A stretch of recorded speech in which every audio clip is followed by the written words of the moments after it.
count. Nevertheless, when you walk in there, you know, and we've said this, I think, 3 times now, before you were in your mother's womb, the Lord knew you. He prepared you as a special vessel. I can't use this to hold water. It's not made for that. But He made you a special vessel. And He has put talents, He has put abilities in you. And you're there to offer Him something for His company. And that's what He's looking for. He's looking for not that you're aggressive, but that you are assertive. You have things to offer Him. You're going to make His company better. And you may have your eye on another job entirely because God has prepared you. So please don't forget that. It's you who are offering to Him as well as He is offering to you. So you prepare, you study, you write some questions, and I think we practice. I'll be the interviewee. And just practice. Always, please don't forget to smile. If you don't get this job, you know what? If God shuts one door, He opens a window. If He shuts a window, He opens another door. And you are out there with myriad opportunities. And God is just saying, okay, try this. Please, give it your best shot. When we were in Australia teaching, the students always said, I'll give it a go, I'll give it a go. And I like that because going means movement. It means, okay, so the door closed. All right, walk away from that door and find another one. God will open another door for you. So, not the end of the world if you don't get the first job. So you've prepared, you have role played, you have prepared your clothing the night before, you've looked at the route on which you're to go just in case there's a flood, the car doesn't work, just in case. So you've prepared another way, and when you go in, you greet with a smile. You're courteous to the folks who help you get out of the bus, park your car, whatever it is, because they're part of that organization. And God is in the little things. He's in the little things. Haven't you noticed that? You list. If it interests you, it interests Him. If it interests you, I don't care what it's about. You know, stray dog walking down the street, and you say, Lord, that dog just looks so starved. Help him. If it interests you enough to say, help, Lord, it interests Him. Never be afraid to go before the Lord with the little things.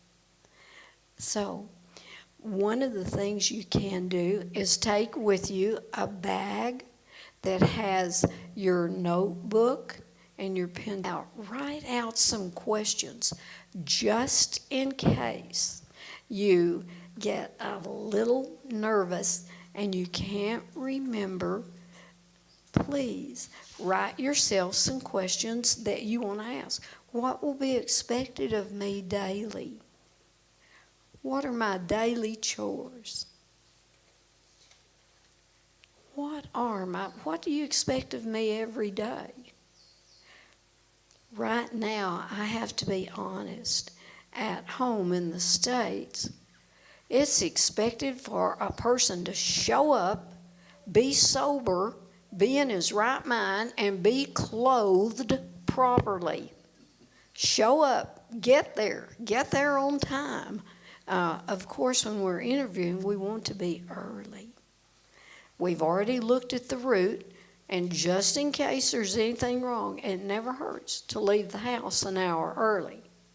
So you can look at the building, you can talk to the guys in the parking lot, you can talk to the girl who's a secretary.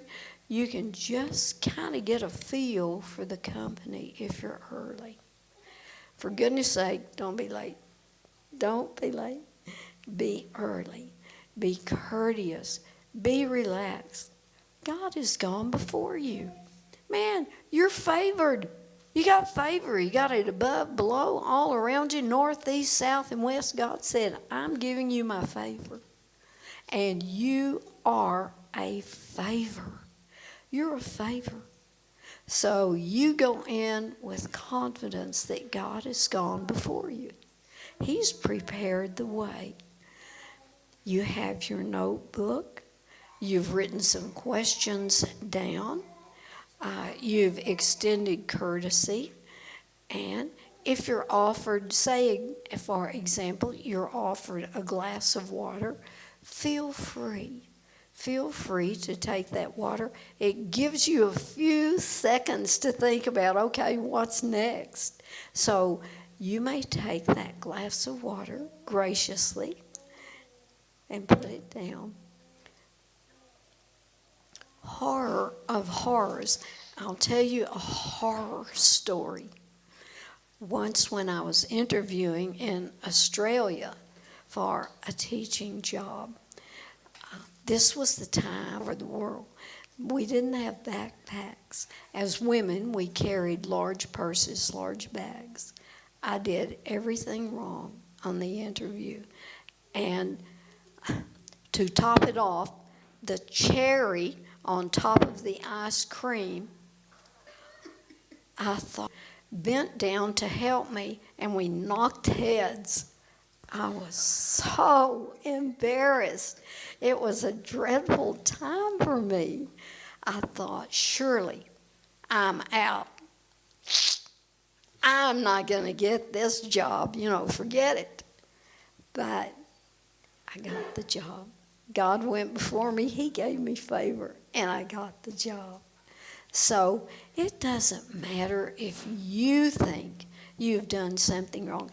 And the last thing, when I was going out the door, I said, oh, don't forget this. Don't forget this. What did I tell you not to forget? Anybody remember? Remember what I told you not to forget? When you get home, one of the first things you do, and you're thanking God all the way home. Thank you, Lord, it went so well. But you get home, and what do? Anybody remember? You write a thank you note. You write a thank you note. It doesn't matter whether you get the job or not. You're thanking that man for taking, or that woman for taking the minutes of his life, of her life, to interview you. And certainly, it's always good to know what you can do better next time. Always regard criticism with a good eye, with a good heart. If somebody is saying, hey, next time do it this way, listen. You could learn and you could be better next time for the next person, the next interview. And the person who's interviewing will be so grateful again that you took the minutes of your life to say, thank you. Our lives are important. The minutes of our lives are important. And everyone appreciates being appreciated. We have sound guys here and photographers and musicians. And you bring the Lord. You're showing up in. Practice you. And just remember, in the day when you're rising again, all of those who never is out of, and maybe you are just having difficulty getting out of the car with your backpack and someone helped you. How would that person feel if he got a little note that said, thank you, you helped me relax and be prepared for my interview? Surprise! Wouldn't that surprise someone? That you just helped me out of the car with my backpack and they got a note from you? Yeah, that would be a big surprise. So don't forget, if it interests you, it interests Him. And you have people all along the way. You have no idea. For example, we're sitting in class together today, and my prayer group meets. I have 3 prayer in Australia. I have people who pray in Greece. I have people who pray all over. Isn't it a joy to know that we're here in Bishop's Church and folks are praying for us across the world? Our time zones are different. We'll never see them.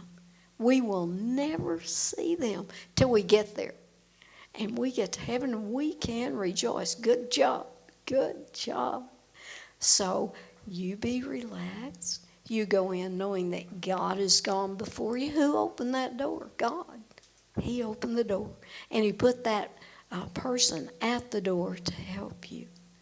So I just would leave you with these words. Yes, God loves a grateful heart. He loves people who will study to show yourself approved. So get all you can get about that company. Go in with knowledge. Go in with prayer. Go in with confidence. And I can tell you now how surprised you will be about those people who are praying for you who don't even know you. So know that you're going in with prayer. And we've got the great intercessor. Jesus is our intercessor. So yea, Lord, He has gone before us, and He will go behind us, above us, and below us, and all around us. You are surrounded with the favor of the Lord. He has made you just to have His power, and He loves you. It blesses His heart. Old Texas saying, well, bless your heart. So that's what the Lord is doing for you. You can do this. When you write your resume, just think about it a minute. Do you want to do experience first, or do you want to do education first? Organize well your resume. I don't have to tell you how to write it because there are plenty of examples there on the web, and you can look them up. And you just follow the pattern. Just follow the pattern. We have some kids, and I'll call them that, kids who will go on the web and get a resume and just paste it for themselves as if they've had the experience or the education. Skip. Don't do that. I know you won't. But follow the pattern. Have your resume, and if you have 5 copies of your resume with you, that's very handy. Use your bag with your little notebook and your pen and your questions. Have 5 copies of your resume. If you don't use them this time, next time, you can highlight those things that you want to interest your potential employer. Just take your pen and highlight some of those things. So you have questions to ask Him. How is my department going to work with another department? You realize that many, if not most, of difficulties that arise in a company are not with things, they're with relationships in the company. So be prepared for that. Be prepared for relationships. Do you have any questions? Is there something you just think we haven't gone over you'd like to? I just have a question. Was this, in terms of etiquette, you might go for an interview, and we do have several questions that have been asked in the interview. how do you respond to such a question? Tell us about yourself. That's the most asked question. And apart from that, also this is the second question. How do you package in terms? How do you package your ideas? I don't know whether it is a personality problem or is it nervousness? How do you package your ideas so that you can present it well? Yeah. Okay, how do you package your ideas so that you can present them well? Now, do you mean ideas about how you can add to the company? Or do you mean how do you present yourself in such a way that you come across well? Now, in terms maybe for in some cases it comes by nervousness, whereby you reach a point you're being asked a question, or you have planned yourself that I will answer this way. When you reach at the interview desk, the question that you've been asked now is not in your plan. Now everything disappears. How do you replan yourself to overcome this situation of being nervous? That's hard, isn't it? Yeah. And you think, okay, what have I done? What certificates have I had? Maybe he's asking you about, do you like to hike? And you think, hike? I've never hiked in my life. And you want to answer honestly. Honestly. And you whisper that prayer in your heart, and you just go at it honestly. I have never hiked a great deal because I always bicycled. I do have if you can move it to something you know or you have done, do it. Yeah, I've never hiked. I haven't participated in swimming, but I do enjoy hiking. And if you can move it, move it. If you can't, just answer honestly. Sir, I've never done that. I have never used a recorder before, but I am a quick learner, as you'll see. When you read my resume, you'll see that I learn quickly, blah, blah, blah. And any certificate that you have, I don't care if it's a certificate in opening doors, put it on your resume. Put it on your resume. Put it on your resume. Any diploma, any certificate, any honor, always put those on your resume. You don't know. Maybe he has a son who loves swimming and you have done plenty of swimming. So whatever it is, put it on your resume. That was question one. We're all nervous and we all think, wow, he threw me a curve on that one. I don't know how to answer. Quick, Lord. And you take a deep breath and you're honest about it and you turn it if you can. Does that help? Okay, the first question you asked was?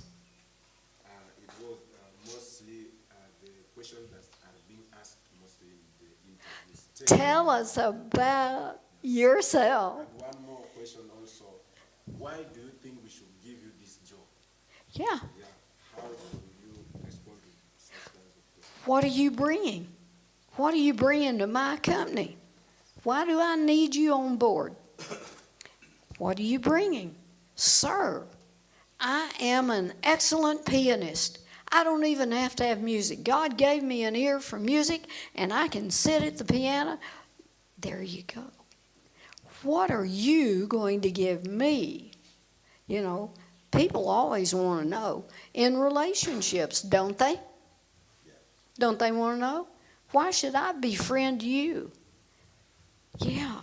So what are you bringing to this company? Why do you want to work there? Is it for money? You can probably get plenty of jobs for money. Maybe experience. Maybe that's what you're after, the experience of working with a specific company for a specific reason. I want to learn how to run the recorder, and your company is the best it's well known for doing recordings. I want to learn from you, and I want to give you my best. I've had 5 years of recording, and I genuinely like it, but I think I can advance if I'm working with you. I think you have something to give me, and I can give it back. Watch me. Give me an opportunity to serve you. Give me an opportunity to step into your company and bring the best I have. So, why do you want to work there? Ask yourself that question in your own heart. Is it going to do you any good to work there? Probably. You'll learn some things.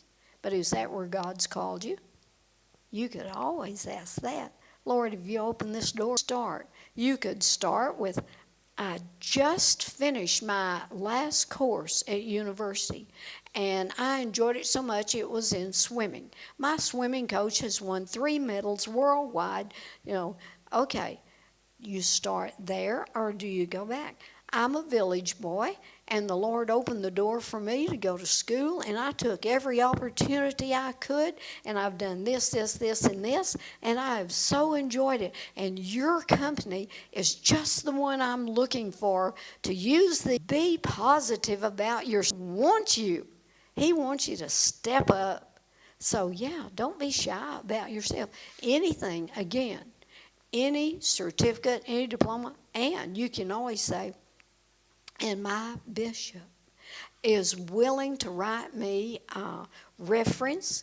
I also have a reference from Professor Janzi Frandon in Idaho, and I have one more from teacher. She can speak about your character. So you've always got people on your. So did that answer your question somewhat? Okay, thank you. Thank you. I would really love to add to what his question is very important for you who have come in. We are looking at you are asked when you go for interview is tell us about about yourself. So when they ask you tell us about yourself, actually for you to say, and I like the way Professor Jensen has brought it. You begin from, this is sharing accomplishments, skills that you have acquired that are relevant to the job you applied for. Mm-hmm. Let's say when you are a student in your college, let's say you are the coordinator, you are a student leader, that could be the secretary, and so you have the contacts of all the students in your college, and you tell the company that, you know what, I have a huge database of many people in my phone, and I see you guys as doing this product, and this product will be impressed by my age mates, the people I went to college with, whose contacts I have. I am with them in the same WhatsApp group or Messenger or something of this kind. So I bring on board a huge clientele. Are you seeing that? I'm bringing on board huge clientele. Behind me, there are so many clients who will want to purchase these products. Okay, let's say you are doing something that is, let's say, for example, you go to a place, like any one of you who's done electrical engineering or something, and you say, look, if you give me a job in this shop of yours that sells electronics, guess what? I am a church young man. I come from Western Kenya. And in Western Kenya, our church, if it's New Hope Church, we have got so many branches, and we collaborate with so many churches. So I know so many sound system technicians in many churches. So I will share with them about the products we are selling here. Mm-hmm. So you are showing that company that you are an asset because you are coming with a huge package of what? Clients. So that is who you are. That's how you introduce yourself. You don't say, my name is Michael Masambu. My father died in 1994. I am an orphan. Actually, I just want you to help me to get a job, even if I can just get some little money to get food and help me and help my... Nobody's trying to employ for a jobless man. They are looking for someone who comes to add value. Nobody's looking for someone who is jobless. Nobody's looking for a poor man to help. An employer is not looking for a poor man to help. He's looking for an asset, someone who comes in the company as what? As an asset to add value. Yeah. That is what Professor Jensen has. You know, Professor Jensen has told you something. And this is, those of you who know me, I have talked to you many times. I've told you, don't go to any meeting without a pen, without a notebook. And look at what she's telling you. If you are going for an interview, if you're using Matatu, going for an interview in Eldoret, in the vehicle as you sit, wherever you are sitting, have your notebook and have your pen. A new idea may drop in your mind. Do what? Write it. You go, as you are waiting for interview at the reception, you see things about that corporation that are very important. Sometimes it could be just a quote. It could be something that they have written in that. Like the other day I went with her to St. Luke's Kimberly Boys, and she was so interested in something. There was a writing, and she had to go and take a photo. And she went to the office, and she was taking photographs, pictures of things in the office of the principal of St. Luke's, the hard work and the fear of God, some things of that kind. Okay, in God we trust, and we add hard work. We work smart, or something of that kind. So it is important, and this is something that I have told you. Let me tell you, if you fear, if in your life as a young person, as a professional, you fear holding a notebook and a pen, it will be difficult for you. Look at Bishop John. He's a retired man. He has been in corporate world up to the top. He's writing everything that we are saying here. Bishop John, a person that you can learn from. But you come to, young people go to meetings, and no pen, no notebook. You are not writing anything. And because, like Bishop is writing in his journal here, so this thing will never get lost. Writing things in the journal like this is very, very important for you. Please. And I would also want to say this on his question. Do you know why you shake when you go for interview and like everything evaporates? For me, it is lack of preparedness. I'm one of the things that I'm so happy that I have ever done in life is taking John to the school where he goes. Because one, in that school, they are taught to be just bold, to have confidence. He's not scared of anything. So John, we go to the window there, he signed in. And then we got now to the place where interview is being conducted. And the way the guy carries himself, he just, even it's like just attracts friendship from the lady who was interviewing. And say, hey, yeah, hi, John. Yeah, hi. Thank you. And then, what's your name? John. How old are you? I'm 16 years old, thank you. He had. It was just to prepare well. What I'm talking about. We all these other things. I just want you to imagine if all of us were serious with school, like the way we are serious the week of exam, what do you think would have happened? Everybody would have scored an A. But the thing is that we play, we ignore books, we are busy with the phones, we are busy to do anything, and then a week to exam, we are so serious trying to do everything. And now we find we have read so much, we go to the meeting, in the examination room, and we are confused. Just get prepared. Yeah. Know who you are. Every training you undergo, including today's training. That's right. I would like to give you a certificate. Would you like to be given a certificate for this? Yes, including this today's training, I would like to give you a certificate. When you go somewhere and someone asks you, what are you trained in? I'm trained in etiquette. So I have learned on the issues of etiquette. I know how to work with people because we have studied etiquette. I can teach it and I can practice it. So when you are asked, what are you bringing in the company? First of all, Professor, you said very important things. Do you know why I'm taking time to explain this? Because I don't want someone to say they didn't understand. She has said, if you're going for an interview, let me use an example. Bishop John used to have a school called Blossom School. If you are going to Blossom School, you want a job as what they call it, what those lessons were what, social studies. If you are a very good social studies Swahili teacher, and you apply for it, and you could be, he has invited me, and you're so prepared, could be you even it began when it was at its inception. I offered to teach, and we established a very strong foundation in the kids, and I am very keen on handwriting. I am very keen on helping children have good handwriting. It's just a small thing.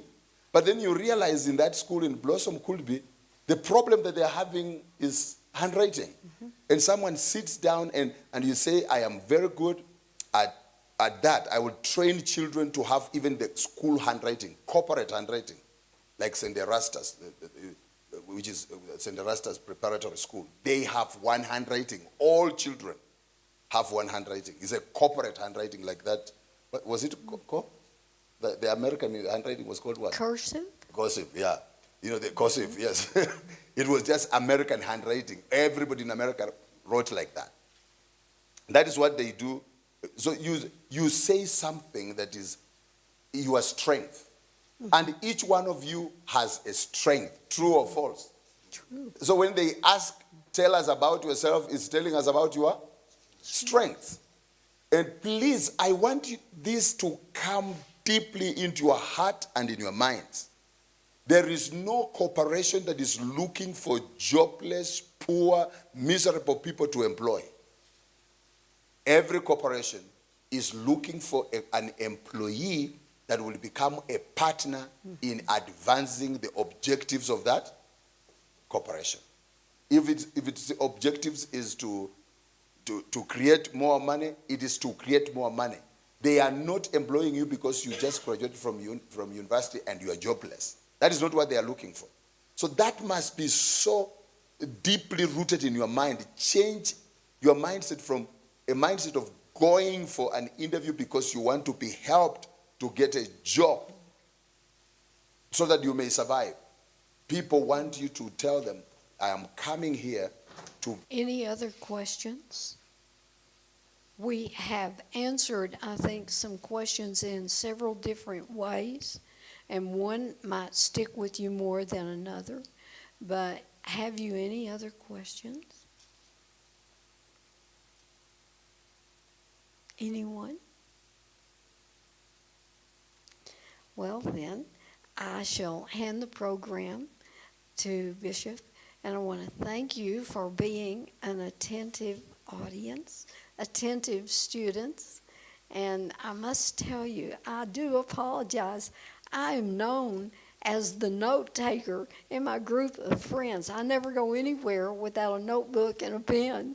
But today, because we were working on a book last night, I left it myself.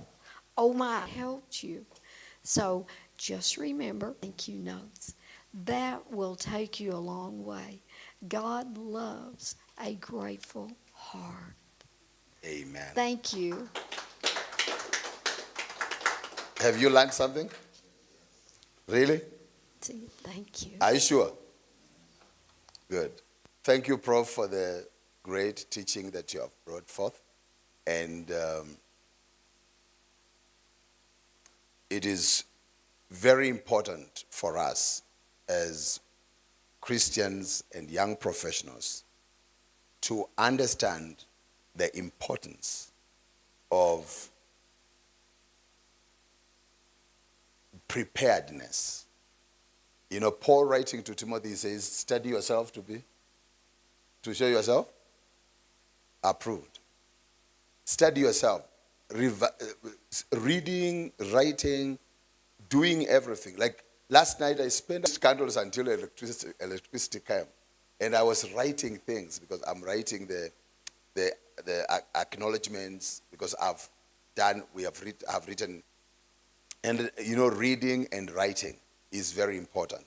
But I just want to encourage you. You may not have known you are on. And you have been told this thing many times, and it has never clicked in your mind.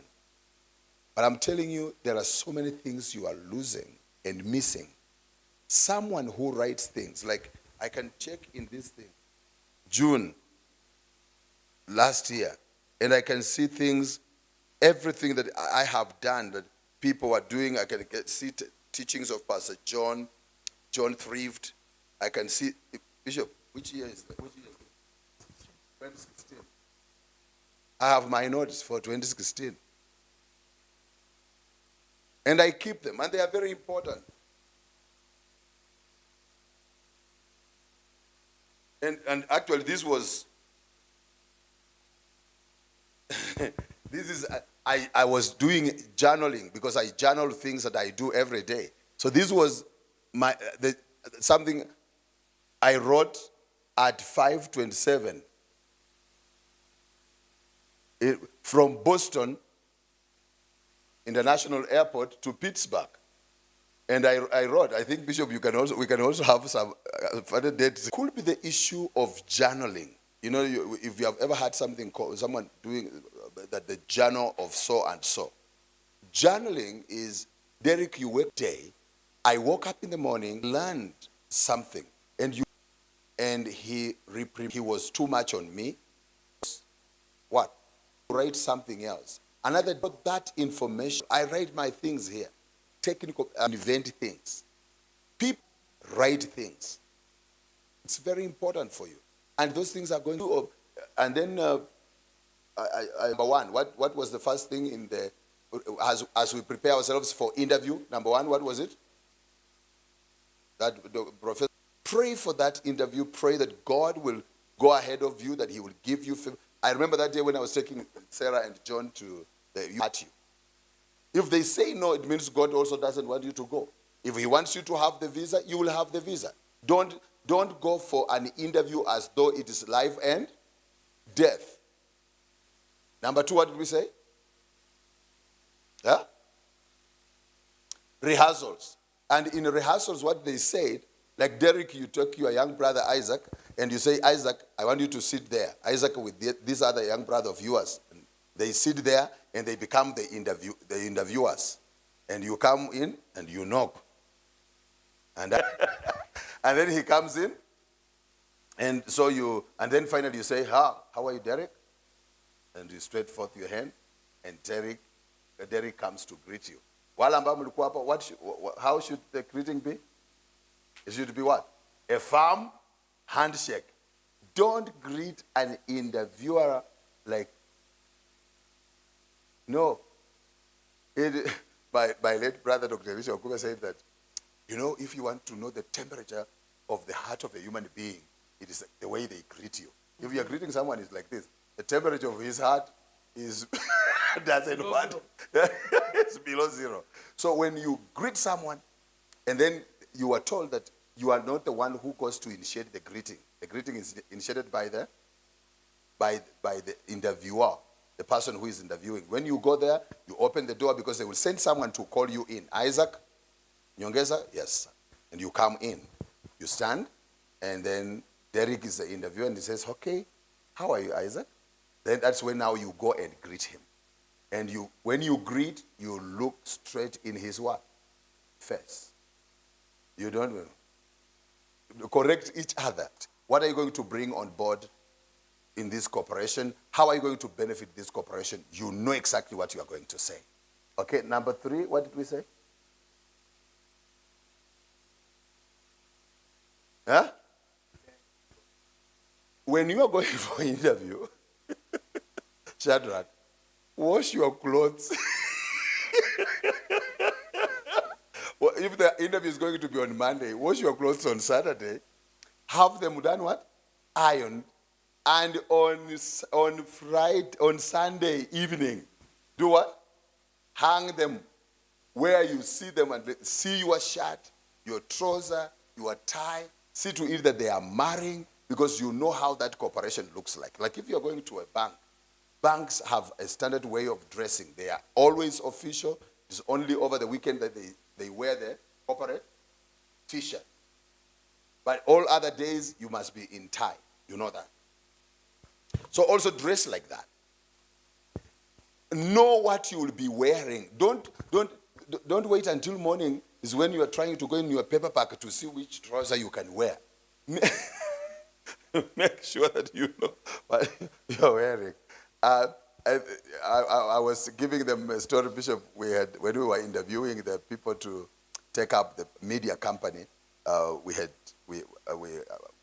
made the advert, and on the day of interview, one young man came here very early. Actually, he came 1 hour before time. Then the girl came 40 minutes before time. So we came here, and actually when I came in, I was like, so went in, we wanted 3 people, but for to be an administrator, we had 2 people that I came. Now, but there is something that is funny, is that now when we called in these people, we agreed, we were 5 people, in the members of the panel, we were 5 or 4 members of the panel, and we were, the lowest we would give you was 1 mark, and the highest was 5 marks. So this boy comes in. Do you know how he was dressed? He had a trouser that was very tight, and one was from here up to here, one leg, and another leg was up to here. Very funny hairstyle that he had. So when he came for interview, guess what? Everybody gave him 1 mark. Everybody. And they gave him 1 mark, not because he was bad, but the first impression. And then the next thing was, so people gave him very, he was the person who had the worst score. So when I ask people, now we have interviewed everybody, now I said, whom do we hire? Who are these people that we are going to hire from this? So they said, we want, the girl is number 1. And he said, about the boy, forget. That is not someone that can work here. But as I told you, Bishop, there was something about that young man. He was brutally honest. Very honest man. He answered questions like, I mean, if you have ever experienced an honest person, that man was honest. He said it the way it was. There was no blockage. He didn't have any shields. There wasn't someone, he didn't say anything that, no, he was just himself. But then I asked him, when you are coming, did your parents know that you are coming? Yes. My mother prayed for me. Prayed for this one. My mother prayed for this one. So if mommy and daddy saw him dressed like that, and they didn't have trouble, then the problem is not the boy. The problem is how it's created. Is an environment where everything goes. The family that doesn't have any values, no standards. So I asked the board that I will hire the boy. But they were very reserved. I said, I will hire the boy on these premises, that he is honest. Yes, he's not even born again, but he's honest. So finally we hired him, and he was the most disqualified. But those of you who have been here, you know that he's the longest, he became the longest serving head of department. He became the longest serving head of department. Sam bore. Sam was funny, the way you couldn't. And then there is one who performed to the members of my panel. They thought he was very good, but for me he was not. Because there is someone else that they thought. I think it was who, the guy who was to work as an administrator. There were 2 people. For me, none of them qualified, but the board said this one qualified, and they said, don't let this one go. These 2 people are important. Create another thing for him. But I said, Church A, he has been in Church B, in Church 3. This guy who is just on the go. I have lived with Pastor so-and-so. This guy, we gave him a job. The first 2 days, he worked his, these guys who do things to impress, but they're lying. So he did everything to impress. But then when he learns that I'm not going to be around, he doesn't come to work. And then when you call, he doesn't pick the calls. And then when he got, we had him go. So your first impression, the dressing. If you're going to a place where they wear jeans at work, just dress the way they dress. If you realize in that place people dress in a particular way, they are very official, do that. Because they're not going to let you be there. That will just disqualify you. I have seen it on school boards. School boards, those of you you have been in schools, who are normally members of the board, are they young people or old people? Old people, and they have standards. They are very British in thinking. You have got to have a suit. You've got to, or if you didn't have a suit, but they want to see your trouser, how it fits you. They want to see your shoes. They want to see whether you had socks or not. Those were this. They sit there and you think by the time you come in, they have already concluded. They have already disqualified you just because of that. So doing those kinds of things is very, very important for you. Now, before Bishop takes over his session, because this is his area, Bishop, if you could have like 5 minutes or so, just on these things that we have talked about, the interview, the...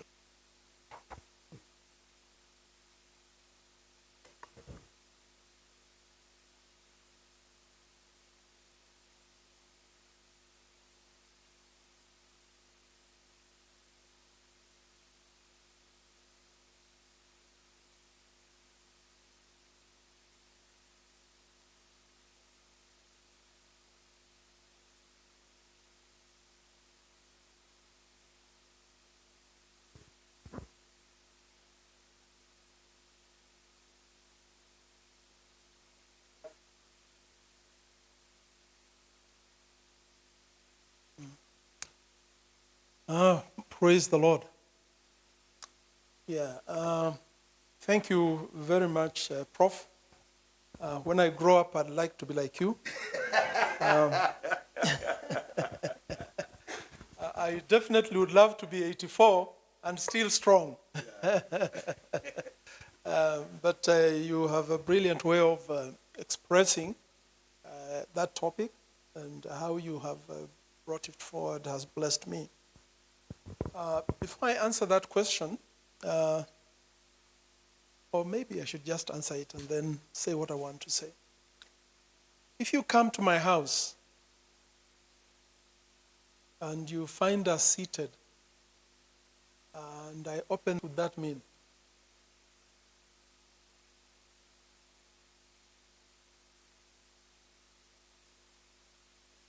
Okay? It may mean that I really don't want to welcome you, but I opened the door. So if I didn't want you in, I would not have opened the door. Okay? Now, if I open the door and you are standing there, what to say?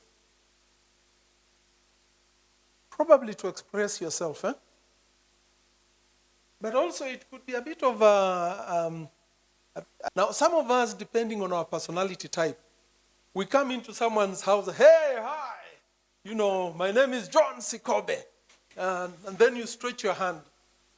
Now, because of that very voluminous, and they can actually greet you, and you just stretch your hand and you're shocked. Because they have a very charming personality that just makes you feel like, let me greet him. But it is your house, but they can take over. So there are those kinds of people. But there are some personality types, you open the door and you are looking at them and they just look at you. And they stand there and they wait. Unless the interviewer is trying to test you, normally they would open the door and say, hello, Mr. Sikobe, come in. They stretch their hand. Don't stretch your hand first. There are people who don't like your hand. like this. Is there any Kipsigis here? Who is that? Come here. And the first time I was greeted by a local like this, Evie. You don't know that? That's how they greet. You know, wanakushika hivi, and then they squeeze like that, and they seem like they're. And I was upset. What are you doing to my... So, it is the way they greet people. Now, some of us don't want to be greeted. I have found people who don't want to be touched by anyone. So, hi, yeah, take a seat. They don't want to be touched by anyone. Some of them might even have masks and, whatever to protect themselves from germs. And germs, or germs, whichever way you pronounce it, look like you, so they will not touch you. Okay? So be careful, it's said. Now, if it is a house where you are familiar and so on, I come to his house, I don't even need to ask him to, to let me sit down or whatever. That's my seat of the house seat. Okay? You don't just go and look for the most comfortable chair and you plant yourself there. You survey. Those are manners, etiquette. Okay? Some of us just go into a house, okay. And then you go in and you put your legs up. Yes. And then someone comes and tells you, excuse me, please. In fact, not the owner of the house, the child will come, toka kwa kiti ya daddy. Yeah, that's daddy's chair, get out. Children do that. Even if you take, cups on the table, and you are the first one to pick a cup. No, allow the owner of the house to give you the cup. Because you'll take a cup. I've gone to a house, and even before the cups are distributed, the young boy in the house comes and says, this is mommy's, this is daddy's, this is mine, and this is for visitors. So don't give yourself the responsibility of ruling in a situation where you are not supposed to rule. So that's the first part of the question. What was the other one? I've been asked that question. I remember 1992 when I went to East African Turning, and the panel was there. I think we were 2 or 3 people who had been shortlisted from a headhunters group, and we were looking for sales and marketing. So we went in. I was a bit brash. And I just told them, I can't tell you how much you're going to pay me. You know the job, you know how it is worth, and I've told you what I'm worth. You know what I can do for you. It's up to you to give me whatever you want to pay me. But just make sure it is correct. Because if you pay me less, and then I come on board, and then I realize you are paying me 50% of what you are paying the previous person, it doesn't augur very well. So one, you are confident about your performance. You have told them what you bring on board, and so on. You have valued the, people who are in the same area of business or position. So you know basically where they are. If you have researched the organization, you know they have pay structures. And within your pay structure, the sales and marketing job will fall here and there. For me, according to my needs currently, I would expect that you'd be able to identify my level because of what I contribute and what your organization wants to be able to pay, so that they motivate me to contribute as I ought to. If you pay me less, I will not do the job for you very well, because I'll be looking for another job. So pay me properly. I know what I want to be paid, but I'm saying else, you have listened to what I can do. Please pay me something that is reasonable within your salary scales, but able to maintain me. I told them I drive a BMW, I drive blah, blah, so pay me, I can, So they understand. But once you put a figure and you see them doing this, 100,000, then you are losing out. Because they think you're very expensive. And unfortunately, some interviewers think that when you say 100,000 and the job is only 50,000, they think you're too expensive, and you'll bolt out as soon as you get another job. See, so it's best for you to identify for them the fact that they have salary scales, the market pays so much, and within this range, you can be able to sort me out so that I can sort the organization out. That was for me the safe thing, and I got the job. Unfortunately, when I went into the job, I found they had scaled me a little lower.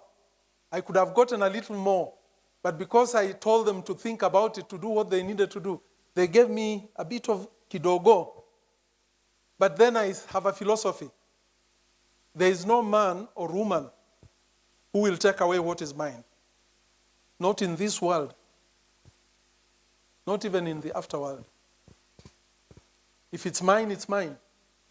Yeah, and I argue that if you don't pay me my 10 shillings for 1 year, you will accumulate all that money and give me arrears in the 12th, 13th month.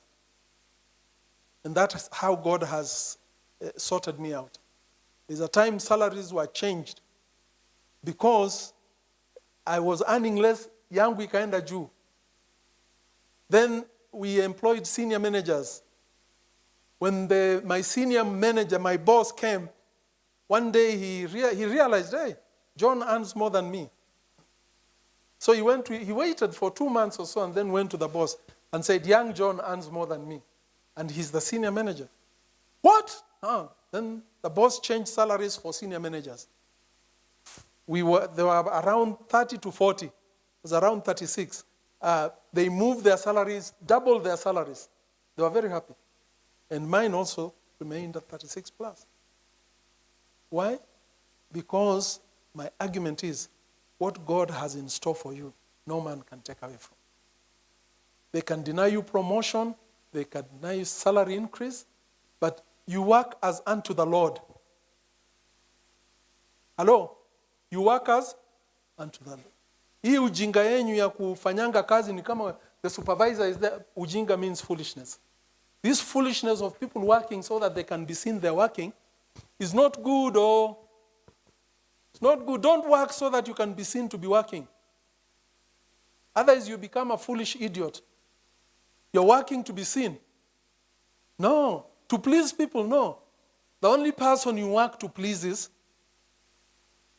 And let me tell you, I went to get my hair done. I have beautiful hair. Yeah, thank you.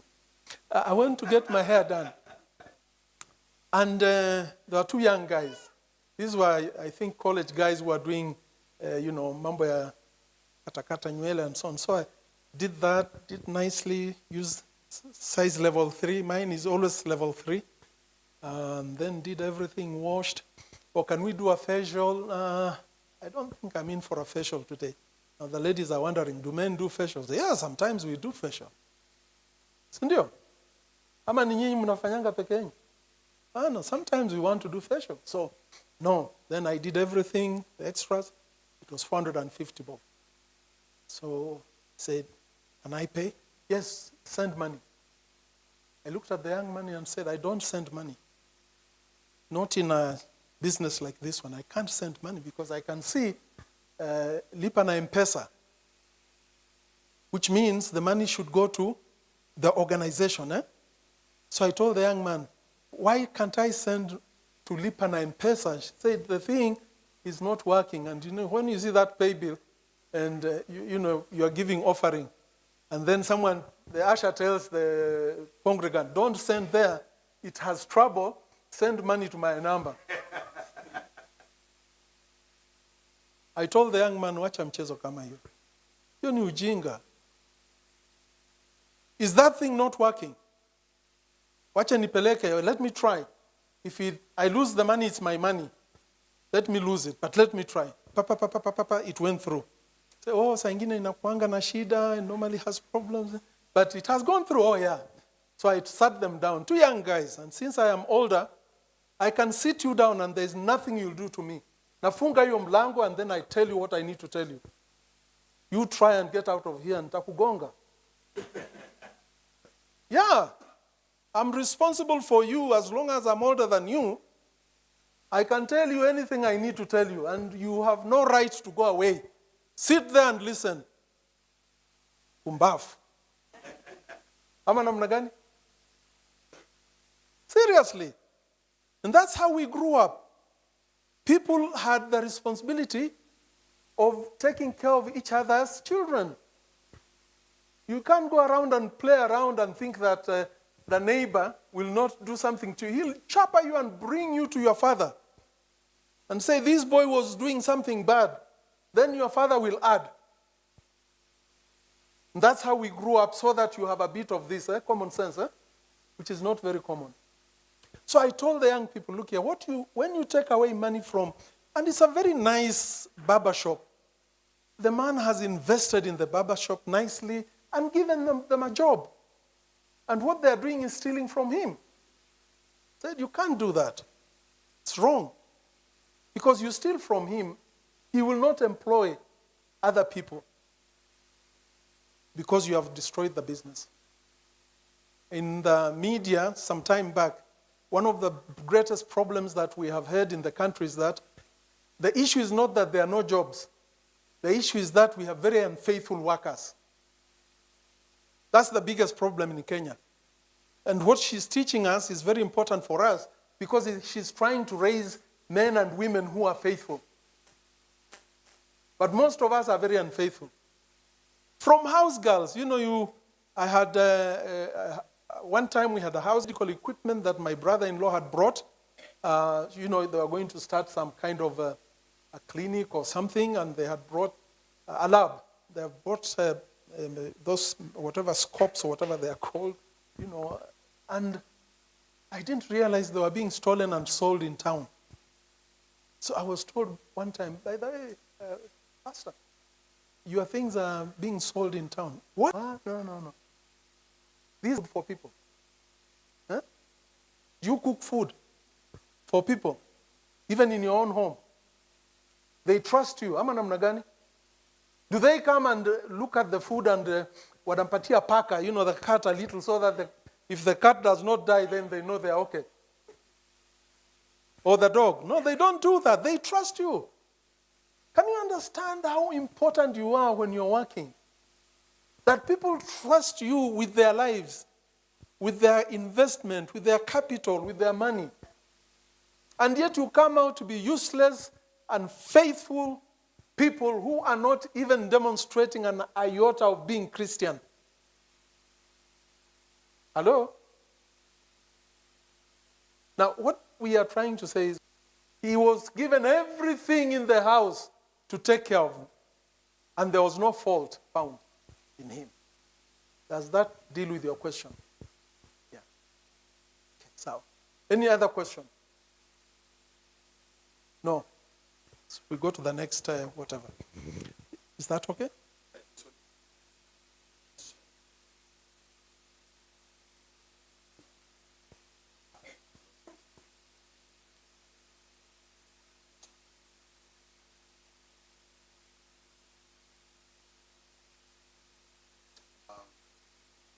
Just share with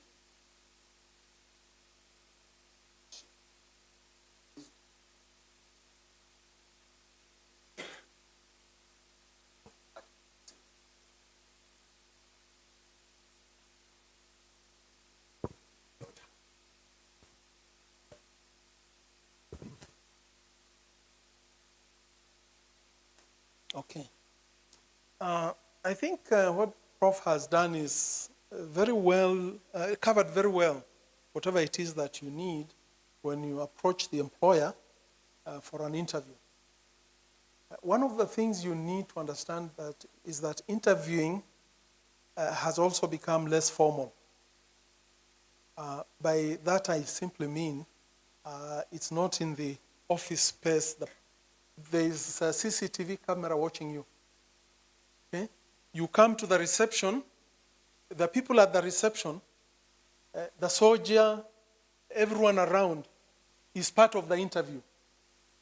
Okay? How you dress and so on, how you walk, how you talk to people, how you present yourself to everyone, including the sweeper, the watchman, the car attendant when you park your car, and so on. All that is part of the interview nowadays because they have CCTV cameras. And in some video clips on TikTok, the MD can pretend to be a beggar on the road there. You say you're a Christian, but are you really a Christian? Okay? A little earlier, I went out to the other side. When we came in, I told you I needed to clean my shoes. And you said, no, it's okay, don't worry. You thought my shoes had matope, but that's why you just said, don't worry. But I had a problem when I was mad here and there, so I wasn't very comfortable with the shoes. These are not the shoes I should have come with, because I should have come with more where they come from. They're very comfortable. I like using them for driving. I like walking in them. It's very nice and comfortable. But when I came in, they had a bit of dirt. So when your pastor said, it's okay, I went in. But when I came in, I looked at my shoes, and when I grow up, I want to be like her. And her shoes are so nice and clean. And I said, no, let me go back there and see if I can find a kitambaa. Now, when I was back there, I asked someone. So I did that. Started cleaned both my shoes. Akaja akapata nimemaliza, akachukua nini yake, akamwambia thank you. But as an interview, I was very disappointed. Can I tell them? Now, it is not in any way to bring down the young man. He knows himself. So if he wants to say something, he'll say himself. But I will not name names. I expected that if a man like me asks you for something to clean my shoes, you would bring the something to clean shoes, and young man, you clean them. Ama? How can you allow an old man like me? No, I'm not old, I'm young. How can you allow a person like me to remove the shoe, clean it, and then put it back on, and you take the kitambaa? Now, I'm talking as someone who used to clean shoes. There is a visitor who used to come to our home, a reverend, who, when they were built, you are not even allowed to use charcoal in the home. Very nice, clean house. Compound was manicured and pedicured. A county, council home. They were very good those days. And he would come in, and of course, when he came in, you remove yourself from the bed, and he sleeps on the bed. That is always what used to happen when visitors come. You are removed from your bed, and you go and sleep elsewhere. And because there are 3 bedrooms, if a man visitor comes in, they sleep on your bed. And you go sleep with your brothers on another bed, or you go sleep elsewhere in the sitting room, wherever. But I didn't mind that, because when he came, I polished his shoes. I can polish shoes. I polished his shoes until you could see yourself in there. And do you know why I was doing that? I was so proud that I was polishing shoes for a reverend who was going to London, to the UK. And he came in style. He used to have an umbrella and a bowler hat and a greatcoat. Have you guys seen? No, you're too young. You know how the British have a bowler hat? And then they have a way they walk. I'll take an aeroplane and go somewhere. Now, the reason I'm saying this is this. You are being tested every day. It's every day. Even if you are going to the interview, what they are testing is what you already have become. Hello? It's what you have already become. And if you go and pretend, as someone did, what you are will eventually show itself. So prepare yourself every day, so that what you have become is easier to present than to pretend. Okay? So your testing is all the time. If I drive in here and I stop there are people who are being tested. How do you receive a visitor? Because a visitor can come there, and all of you are just looking at you're waiting for the soldier to go and talk to him. All of you are looking. And then it's a very important appointment, and maybe he's not there. You have not even attended to him. And he goes away. You guys ignored him. So you are being tested all the time. Now, today, when I do my testing, and I use the 80-20 rule, we are familiar with that 80-20 rule. 80% of your output is generated by 20% of your actions. Mnaelewa? We do a lot of things, but 80% what we now generate as output is generated by only 20% of our activity. 80% of our activity generates only 20% of the output, the results. You have to identify those 20%, key activities that give you so much harvest. And one of those things that you need to do is presentation, how you present yourself. Now, I know there are very many styles of dressing and so on. I know that you like this thing, but then, someone takes a brand new thing and just cuts it and removes the thread. I don't know where the madness came in. Because when we were growing up, anyone who had that kind of, these trousers that are cut and so on, anyone who had those kinds of things was either very poor or a mad person.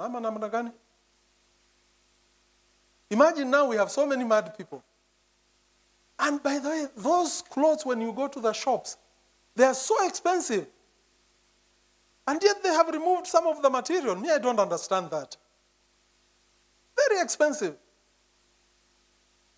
Now, if you come to an office dressed like that, unless it is some pop show or whatever, you will be thrown out. They'll think you are nuts.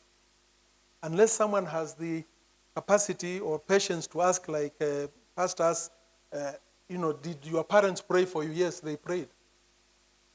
So it is your bringing, so we can understand the problem is not you, it's that father and mother of yours. Now, one of the other presentations that I always look at is, I ask, how many people don't have a book and a pen here? Just stand up. Just stand up. And we are talking about honesty. Sindio? You don't have a book, you don't have a pen. Don't borrow now that I have asked. Where's Simama wewe? Stand up.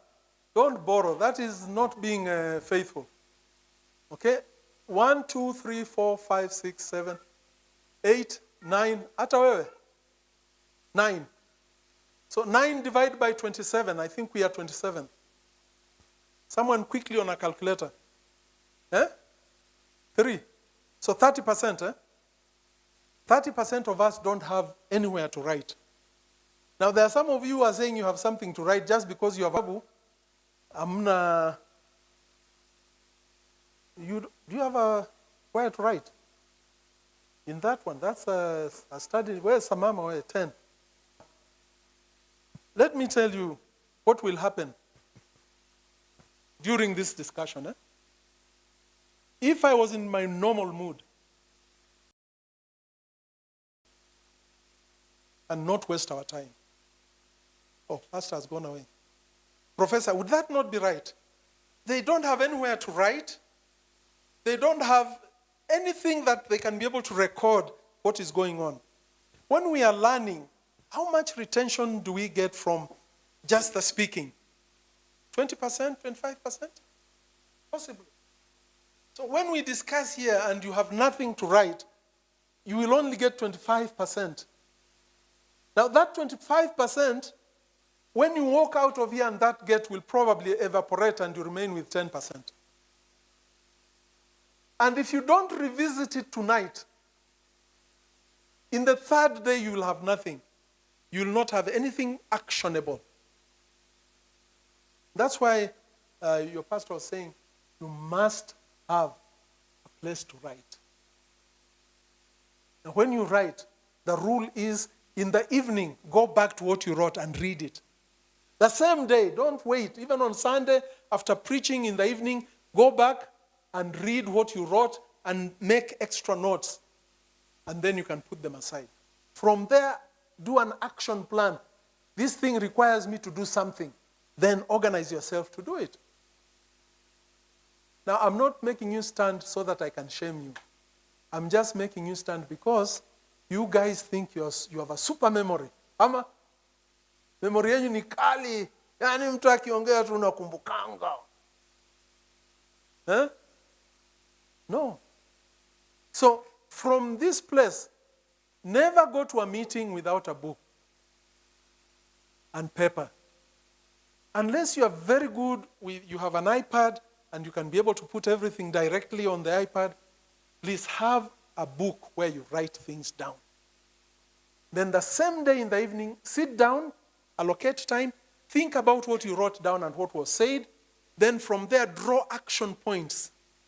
What I will do because of what I heard and wrote today. On the same day.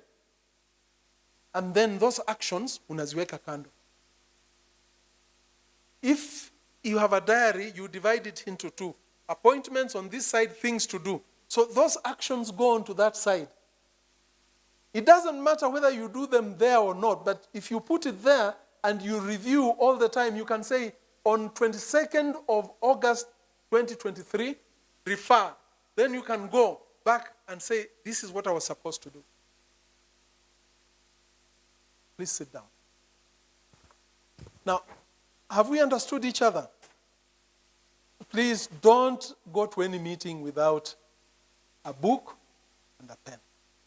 And not only any meeting. When you sleep, always have a pen and a book next to your bed.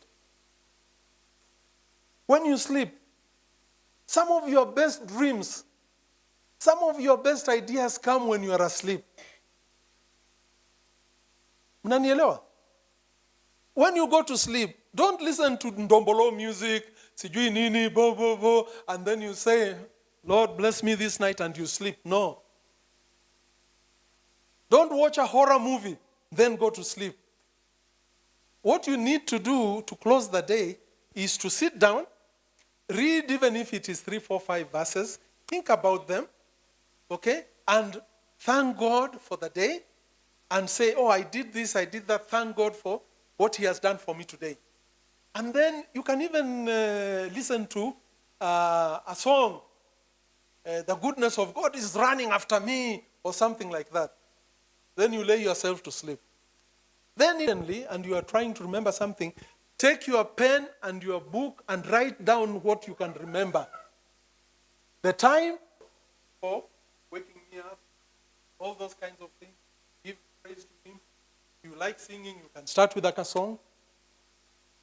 And then you start with your morning verse or devotion.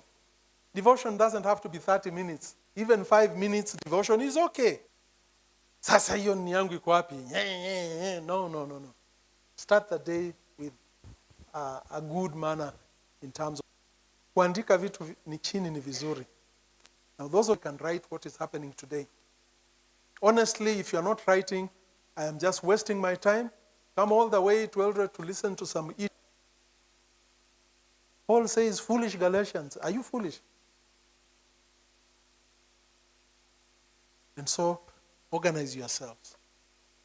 A little later, I'll try and talk to you about what he thinks he has asked me to talk. But the way he operates, I think Munala gave him a bit of a problem. Bishop Munala would just say, just stand and say what the Spirit leads. You know. So when I come next, I'll just stand up and say what the Spirit leads. Thank you very much. Yeah. Thank you very much, Bishop. And, gentlemen, last year ladies and gentlemen, last year we were doing a documentary about my father. And when we were doing a documentary about my father, I was invited by the family of the former paramount chief because I wanted. And so they invited me there. And what I saw, Bishop and Mama Jensi, surprised Chief, I think, in 1946. And before that, he was a teacher. He was a primary school head teacher. He just came from college and was made a head teacher. From college, he was made a head teacher. I was so surprised that he had these journals, and they're about 300 of big journals, handwritten by him. And there is no single day of his life that he didn't write something. Some of the things that he wrote, I was writing, and I read them and I was laughing. So one of the things in his journal in 1941, written in his journal, Sambu, my father. I think on 1941 is like not just, okay, the treasurer will keep the records. He also took the records of how people contributed towards his wedding. Money than any other person was my father. You know how much he gave? 5 shillings. Because I think the whole wedding was something like 56 shillings. So 5 shillings was a lot of money. And he has written in that book that people were harassing him at the place of work. And he has written, Yohana Masambu is the only person that stood by me. He's the only person that is reasonable in that community. But the thing that was so interesting is that my father wrote him letters, and he had a file of letters that Yohana Masambu wrote. And so the family gave me the letters that my father wrote with his handwriting. But the key thing is that with John every evening in the house, because I have given John the book called Evangelism by Fire by Reinhard Bonke. So John reads, I tell him, read, you just a summary every day of what you learned. Him to know the importance of journaling. John had a problem with journaling. He could come to a meeting like this and he has no pen, he has no Bible, and we have Bibles in the house. I have taken time to explain to him the importance of doing that. It's very important, by the way, because the manager even understand the instructions, because a notebook and a pen, because the boss is going to give you instructions, and he wants you to do the instructions he has given you. You remember in the Bible, God took Moses onto the mountain and gave Moses the blueprint of how to go and build the tabernacle. And he told Moses, make sure that you build the designs of the tabernacle. Make sure that it is built the way I have given you. So in order for you to build the tabernacle, to do what God wants you to do, get it from the Lord and go and do what he told you. Now, in the same vein, if you are employed and the boss calls you and he tells you, I want you to go and do this, this is what you need to do, this is what you need to do, this is what you need to do. Write it down. And Bishop, thank you very much. I think he has added a very important thing, that you write what you were taught, and then when you go home, come up with action plan. What am I going to do? You will be fruitful if you are a person who cannot journal, who cannot write. There is no way, my friends. And if someone has cheated you that you can trust your head, do you know why you cannot trust your head? You can just wake up one morning and you have a severe headache. You can wake up one morning and there is bad report something bad that has just bombarded your mind, and your mind gets so clouded with things you can't remember anything. You can be tilted by something. You need notes to refer to. You need notes to refer to. So it's important for you to write notes. I'm just asking you, anytime you hear, even in college, if you hear that there is a guest speaker, go with a book. I was telling Mama Jansi here the other day, I was telling her, in 1999, Bishop, I attended the meeting by Maurice Arulo. Did you attend that meeting of Maurice Arulo? In KIC was a pastor from Colorado, Calvary Temple in Colorado. Charles Blair. Charles Blair asked us to pick our notebooks in the meeting. And I realized so many pastors didn't have. And he said, write this question, and we wrote it. And then he said, write this answer. Do you know what has happened? In my life, that question and the answer that Dr. Charles Blair gave us has become the eagle's wings upon which I have been flying into the destiny that God has for me. Those things that I wrote have become the eagle. It's actually they are the wings of the eagle that is flying me all over the world, if you didn't know. It is the words of that guy. And I wrote them in the book. And I can take you to that book. Messages that I have preached. If you go into this container, the things that were carried from my house and that are in this container, you will find books upon books of the lessons that I have taught. They're in that container. They are in my house up there. You will find so many things. Writing is very important. I want to add to you something else. Or in the area of interviews. When you go for interviews, Professor Jensen and Bishop, there is an area that you guys have not mentioned. It's very important. Right now, every employer, media accounts are very important. Even the UK, Australia, anything. What they want to do is to quickly, as you send them your name, they want to share what we call pseudo. Facebook, you are called bonga boys. Data bundles on social media. So however you call yourself on social media, because you cannot open an account without an email.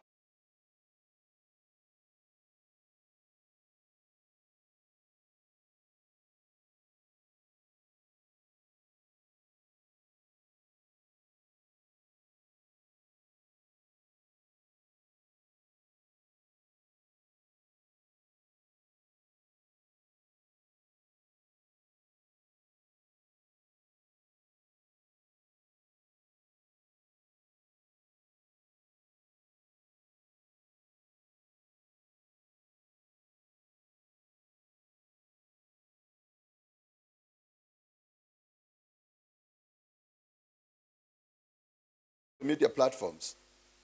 What and you are, like your Twitter, these days it's called X, right? Your Instagram, your link, yeah, your TikTok, everything.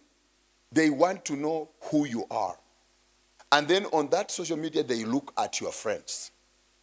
Because they cannot be your friends if you don't share things in common. They are friends because you share things in common. So they check on your Facebook. And I just want to advise you one thing. If you are called Isaac Nyongesa, open your Facebook page, Facebook account as who? Isaac Nyongesa. Why does he hide his identity? This man must be fishy. So you will be denied opportunities just because of what you have done with your social media platforms. And then what you post there on Facebook. And so they know, huyu tukiajiri, tumeajiri sehemu ya nini? Ya matusi. Huyu ni matusi. Atakuwa kila siku, huyu ni mtu tu wa matusi. And if, for example, you are this person, anytime you have a problem, you shout it on social media, on Facebook. Then they know that if this is a person, if we employ him in Blossom, and then the salary delays, he will put it on Facebook and say they call themselves bishops and they don't pay people salary. So they already know you. They already know who you are. So on social media, in February, I went to I went to the US always, but I flew through Denver. It says, hi, Michael. Yes. And then straight away, he says, hey, Michael, how is your youth ministry? How is that?